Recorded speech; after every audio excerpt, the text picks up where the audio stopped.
Sejam bem-vindos a mais um Espaço Opinião. Hoje analisamos a posição do PSD relativamente à entrada simbólica da Santa Casa no Monte Pio.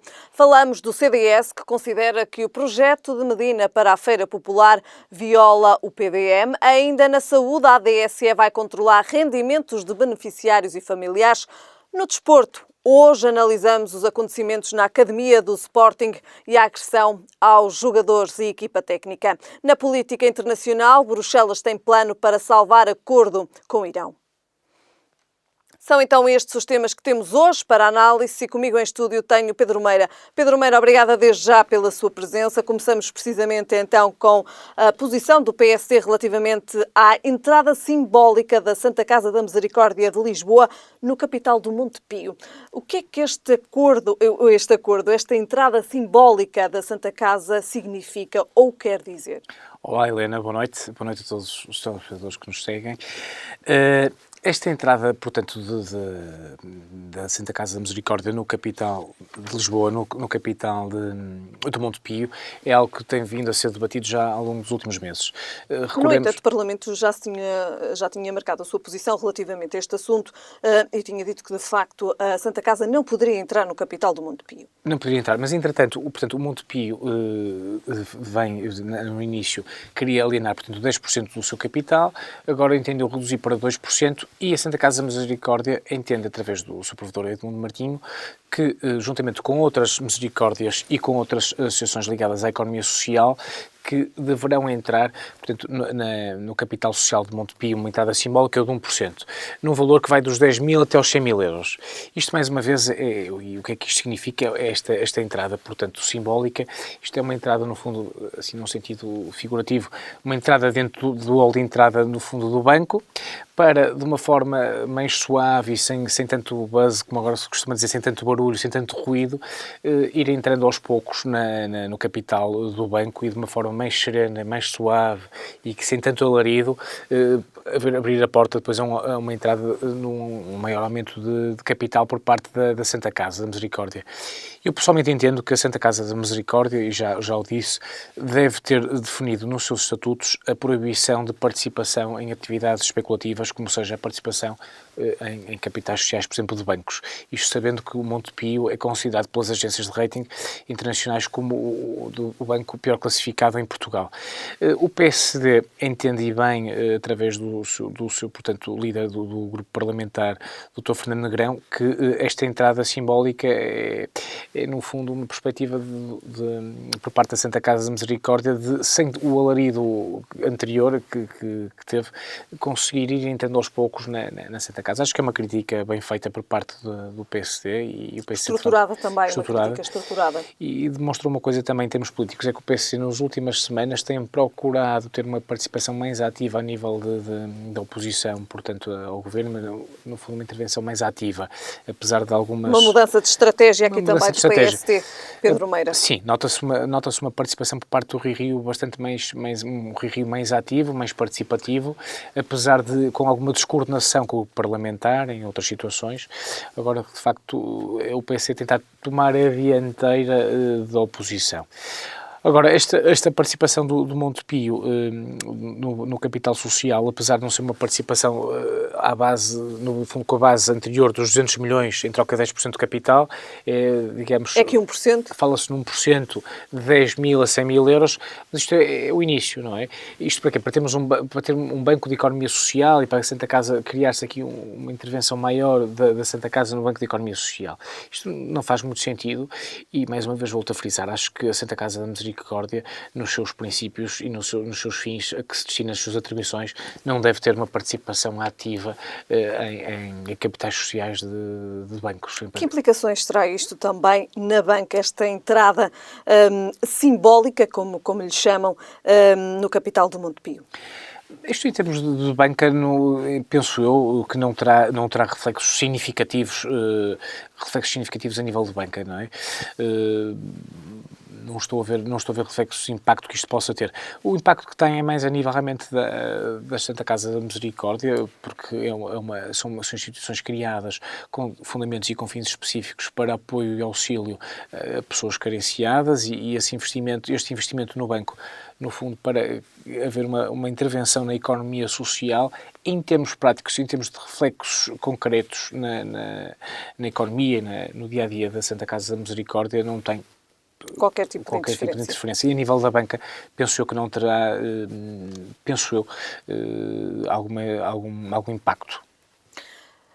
Pedro Meira, passamos agora então para o nosso próximo tema, depois então aqui também de termos analisado esta entrada dita simbólica da Santa Casa da Misericórdia de Lisboa no capital do Montepio. Passamos agora para o nosso próximo tema. Falamos do CDS, considera que o projeto de Medina para a Feira Popular de Lisboa viola o PDM. Como é que podemos avaliar estas críticas do CDS a este projeto de Medina? Helena, estas críticas do CDS partem do vereador João Gonçalves Pereira, que tem tido um papel muito ativo na liderança da oposição à governação socialista em Lisboa, é um vereador excelente e atualmente deputado. Esta crítica do CDS respeita ao seguinte: quinta-feira, portanto amanhã, vai ser discutido e vai à votação uma proposta por parte do Executivo Socialista na Câmara Municipal relativamente a um plano de urbanização da zona de Entrecampos, uma operação integrada em Entrecampos, que é uma região de Lisboa onde se situa, portanto, a Feira Popular. Entendo o CDS que, primeiro que tudo, e no primeiro ponto, que esta proposta deve ser adiada, a votação desta proposta. Porquê? Porque os vereadores só tiveram acesso a ela 3 dias antes, o que é absolutamente inacreditável, sabendo nós que é a operação urbanística com mais impacto nos últimos 10 anos prevê em Lisboa. Mais de 279 habitações. Exatamente, prevê mais de 279 habitações, é a operação urbanística com maior relevo em Lisboa nos últimos 10 anos e, sobretudo, entendo o CDS que, em termos materiais, há uma violação do PDM. Porquê? Porque o PDM prevê, penso, um índice de edificabilidade nível 2 e esta alteração do plano deste plano de urbanização, desta operação integrada de Entrecampos, aumenta para a edificabilidade para o nível 5. E entendo o CDS que há aqui uma especulação imobiliária. Aqui na Câmara de Lisboa há um ponto que me convém sublinhar e que me faz alguma confusão, que é o seguinte, portanto, o vereador do urbanismo é o arquiteto Manuel Salgado e o vereador da parte ligada à energia, a parte do ambiente, é o Dr. José Sá Fernandes. O Dr. José Sá Fernandes, sabemos nós que nos últimos 20 anos foi no início um grande arauto, um grande defensor do urbanismo, do ambiente e de repente passa, e foi ele, aliás, que dá início, no fundo, às interposições das ações populares e que torna as ações populares conhecidas do grande público. De repente, José Sá Fernandes passa para a avaliação de uma Câmara Municipal, está no interior dessa Câmara Municipal e eu não percebo nem entendo como é que um vereador compactua com esta situação de falta de transparência. Estamos a falar de uma operação urbanística não é propriamente um requerimento, é algo volumoso, é algo que requer algum estudo e não é em 3 dias que a oposição pode estudar, pode preparar e pode criticar, digamos, ao pormenor uma operação deste nível. Vamos ver, isto vai ser votado amanhã, para depois ir à consulta pública nos próximos, que eu não estou muito dentro deste dossiê, porque é um dossiê muito específico de Lisboa, nos próximos 20 dias para consulta pública. Agora, causa-me estranheza esta falta, no fundo, de transparência quando estamos a falar de uma operação urbanística com esta dimensão também. Mas, no fundo, viria a resolver aqui um problema imobiliário e relativamente também à especulação imobiliária que se vive em Lisboa. Viria a resolver, é uma tentativa de resolver. Isso é um problema muito vasto que não vai ser só resolvido com esta questão da Feira Popular e com o destaque no fundo da Feira Popular. O que é que acontece? Há 2 parcelas e há uma parcela que vai ser destacada e que vai ser direcionada, no fundo, para esse tipo de, digamos assim, em termos práticos, para esse tipo de habitação, não digamos social, mas uma habitação para fazer face a esta especulação imobiliária que existe em Lisboa. Não é com esta construção nova residual, apesar de ser um número de focos bastante substancial, que vai resolver o problema da habitação. O problema da falta de habitação acessível nas grandes cidades ou em algumas freguesias das grandes cidades como Lisboa e como do Porto é um problema mais profundo e é um problema que tem que ser muito bem pensado e muito bem estruturado. Porquê? Porque aqui há que pesar os 2 pratos da balança, a questão do turismo e a questão da falta de habitação. E tem que haver uma coordenação entre estas 2 dinâmicas. Isto não é novo na Europa, já aconteceu isto em Barcelona, acontece isto visto noutras cidades muito ligadas ao turismo, e eu acho que quando a roda está inventada e quando os sistemas funcionam bem, por isso simplesmente há que estudá-los e há que copiá-los e há que transpô-los para a nossa ordem jurídica para a nossa economia. E acho que há uma necessidade de estudo destas soluções, destas boas soluções, de boas práticas na Europa e trazê-las também, portanto, para Lisboa e para o Porto e para estas freguesias, não é? Porque este problema da falta de habitação, apesar de estar um bocado cingido a Lisboa e ao Porto, a algumas freguesias, começa também a chegar esta especulação imobiliária a outras cidades do país, mesmo ao interior, não é? Isto é um efeito quase, um efeito cópia, porque as pessoas veem o imobiliário aumentar e o valor do metro quadrado aumentar em Lisboa e no Porto e acham que este aumento também tem que ser repercutido quase também nas cidades mais pequenas, o que não é bem assim. Mas enfim, vamos ver até onde é que isto nos vai levar. Muito bem. É algo que tenho acompanhado com alguma preocupação. Pedro Meira, passamos agora então para o nosso próximo tema. A partir de hoje, a ADSE e a Segurança Social vão ter que cruzar dados. Helena, o que é a ADSE? A ADSE é um instituto, é um instrumento que foi criado em 1963, ainda no tempo da chamada ditadura, que no fundo destinava-se a uma assistência na doença aos servidores do Estado, daí a ADSE. Assistência na doença aos servidores do Estado. Hoje em dia, a ADSE é um instituto público, pertence à administração indireta do Estado, onde dá realmente apoio na doença aos funcionários do Estado, aos chamados funcionários públicos, e também ao agregado familiar desses funcionários públicos, portanto, aos cônjuges, marido, mulher, e aos filhos.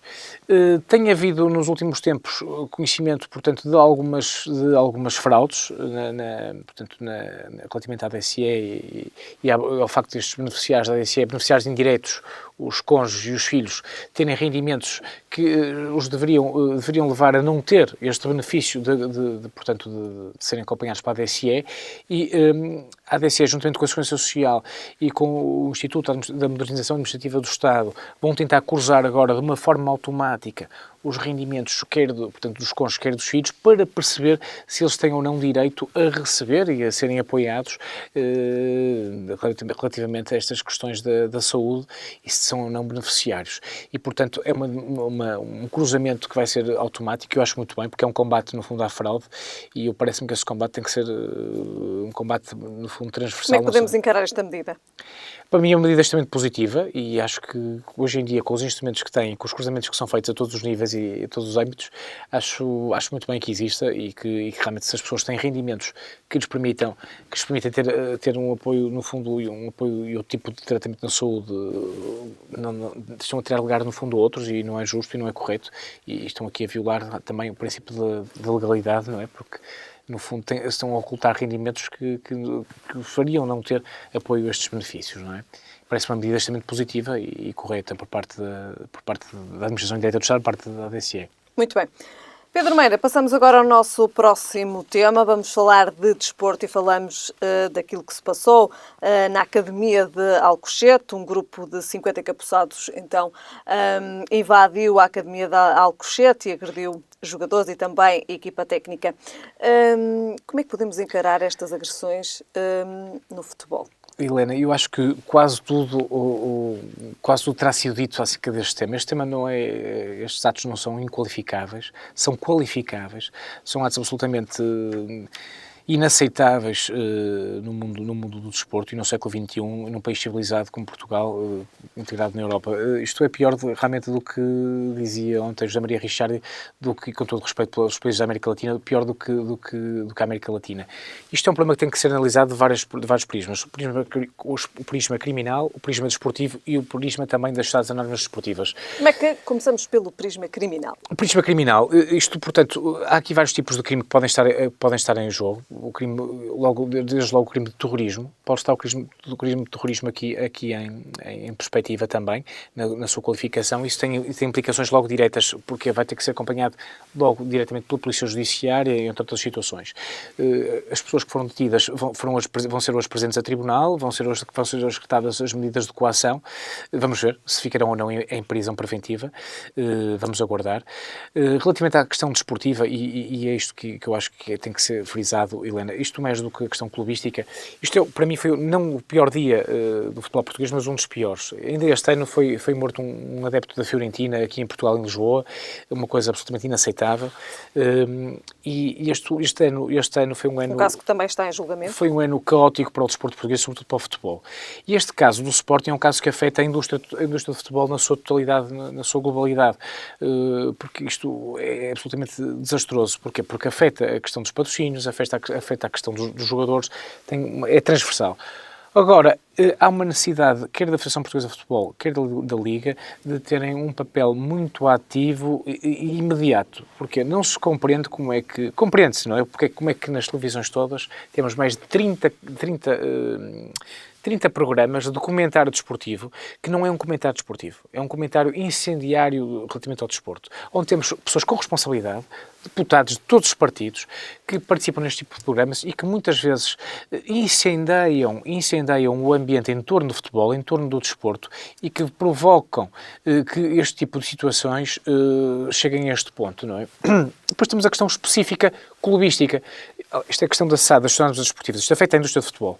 E depois temos a questão clubística. Temos a questão clubística que temos à frente de um clube de futebol, à frente do Sporting Clube Portugal, uma pessoa absolutamente que eu considero uma pessoa que não é uma pessoa equilibrada o suficiente, isto de uma forma, um eufemismo, equilibrada o suficiente para liderar um clube centenário como é o Sporting Clube Portugal. É uma pessoa absolutamente desequilibrada do ponto de vista emocional, tem provado isto ao longo das últimas semanas e dos últimos meses, uma pessoa importante para o Sporting no início, conseguiu galvanizar o Sporting, dinamizar o Sporting, mas tem tido atitudes absolutamente incendiárias. A partir do momento em que critica os jogadores, depois de um jogo das competições europeias em Madrid, em que destabilizou completamente o balneário, tentou colocar os adeptos contra os jogadores e contra o treinador. Jorge Jesus, e muito bem, colocou-se ao lado dos jogadores, que são o principal ativo do Sporting. Jogadores esses que agora a qualquer momento podem pedir a justa causa e rescindir unilateralmente o contrato com o clube e que podem levar o Sporting a entrar num processo económico financeiro muito complicado. O Sporting já está num momento muito complicado sob o ponto de vista financeiro, pode ainda piorar. E, portanto, eu acho aqui uma coisa que é a pergunta que eu levo. Como é que Jaime Marta Soares, que é uma pessoa tão impositiva, tão assertiva, por exemplo, na questão dos bombeiros, presidente de uma Associação Geral, como é que ainda não destituiu de uma forma imediata os órgãos sociais, como é que não convocou eleições? E para mim, o jogo de futebol do domingo, a final da Taça de Portugal, não é um motivo justificativo para ele não o ter feito ainda e adiar a reunião para segunda-feira. Isto é motivo para uma demissão imediata, uma destituição imediata dos órgãos sociais. Apesar de não haver um nexo de causalidade ainda provado entre esta relação do presidente Bruno Carvalho e a entrada destes 50 marginais na Academia de Alcochete. Agora, repercussões em termos mundiais também em termos mundiais desta situação para o futebol português Alcochete. E para a Liga Portuguesa. Isto afeta não só o Sporting, afeta o futebol português, afeta o desporto todo e afeta também a imagem de Portugal lá fora. E, portanto, não se pode vir aqui culpar, a culpa não pode morrer solteira, não se pode vir aqui a culpar o Sporting, só o presidente do Sporting com Portugal. Há uma responsabilidade de todos os clubes, de todos os adeptos. Eu confesso... Ouvimos ontem uma declaração do Governo a dizer que estavam reunidas as condições de segurança para o final da taça. Isso acredito que sim. As condições de segurança estão reunidas. Não é o jogo de futebol em si que está aqui em causa. É um jogo importante, a final da Taça de Portugal. É um jogo emblemático para o desporto português e para o futebol. Aqui, para mim, o que tem que ser tomadas medidas legislativas e alterações até na lei, porque eu não posso conceber que haja... programas esportivos com muita audiência, e sabemos que as televisões vivem das audiências e vivem dos patrocínios também, agora, em que haja quase violência diária, violência semanal, com insultos, com injúrias, com agressões, quase agressões físicas na última semana, entre adeptos do clube de futebol, são exemplos que são dados, portanto, aos nossos filhos e em casa.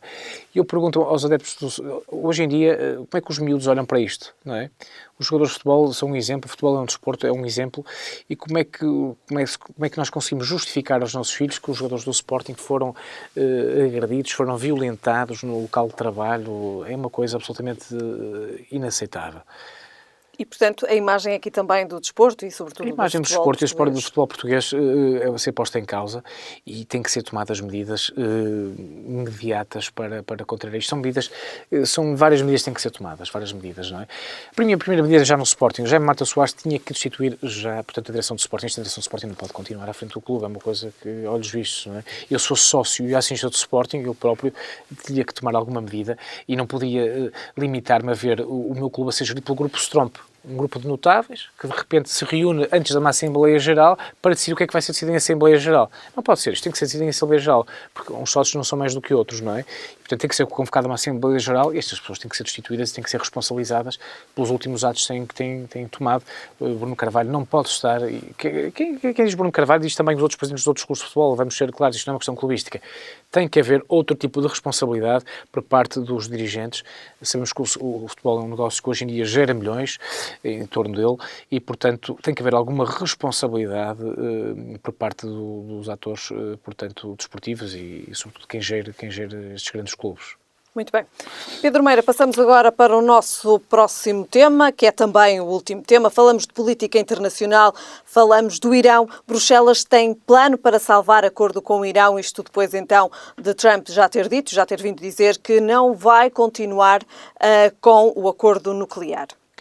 O que é isto, Helena? Realmente, o que é que se passa no Irão e o acordo nuclear? O acordo nuclear o Ocidente viveu sempre nos últimos 10 anos preocupado portanto, com o Irão, um país xiita, muito religioso e muito conservador, que estaria a desenvolver muito a sua capacidade nuclear, com vários centrifugadores de urânio, meios de 3 dezenas, e, portanto, havia esta preocupação do Ocidente. E em julho de 2015, em Viena, da Áustria, o Irão, juntamente com os países do Conselho de Segurança da ONU, com a Alemanha também e com os Estados Unidos, celebraram um acordo no qual o Irão se comprometia, no fundo, a não desenvolver ou restringir, no fundo, a sua atividade nuclear, para não haver aqui um desenvolvimento de armas nucleares. O Irão diz que não, diz que este desenvolvimento que se fazia do urânio e de enriquecimento do urânio era para ser apostado em avanços médicos, para ser apostado num tipo de situações e que não haveria aqui um perigo.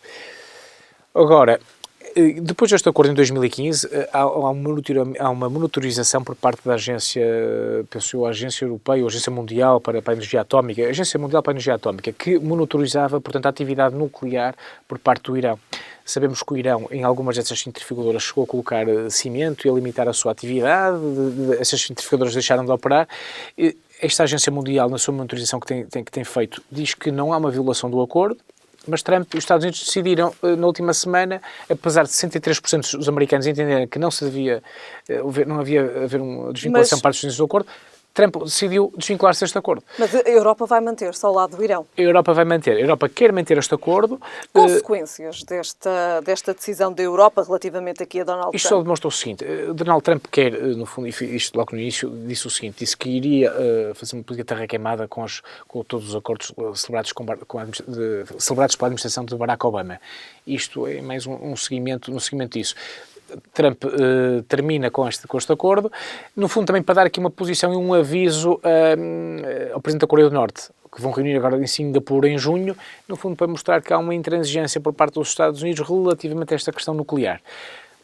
A Europa, muito bem, com uma posição de bom senso, entende que deve haver aqui uma postura de diálogo, uma postura de manutenção, portanto, dos acordos, e vai-se manter este acordo.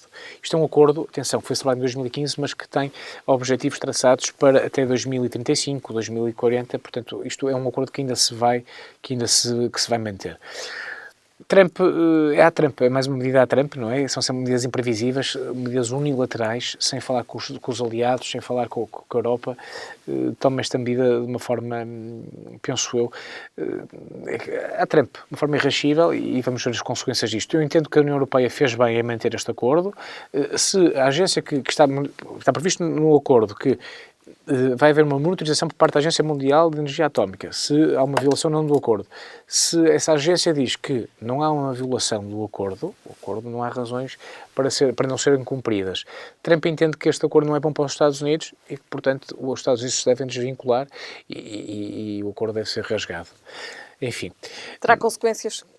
Vamos ver, vamos aguardar. Eu estou convencido que com esta posição dos Estados da União Europeia é uma posição importante, mostra a União Europeia unida, mostra uma União Europeia coesa e mostra sobretudo também o papel e o papel da preponderância da União Europeia como um ator, no fundo, na política mundial. Aqui também a cimentar a sua posição. A cimentar a sua posição. Isto porquê? Porque aqui o receio era que o Irão, ao desenvolver esta questão nuclear, pusesse em causa alguns aliados dos Estados Unidos e da Europa no Médio Oriente. E sabemos que o Irão é o quinto maior produtor de petróleo no mundo, não é? E todos os interesses que estão à volta disto. Muito bem, Pedro Meira, terminamos então hoje a falar de Bruxelas e do plano para salvar acordo com o Irão. Pedro Meira, voltamos a ver-nos na próxima semana. Muito obrigada, boa semana. Foram então hoje os temas no Espaço Opinião. Falámos então por último do acordo nuclear então que Donald Trump decidiu não continuar com o Irão. Foram então os nossos temas de hoje. Estamos de regresso amanhã.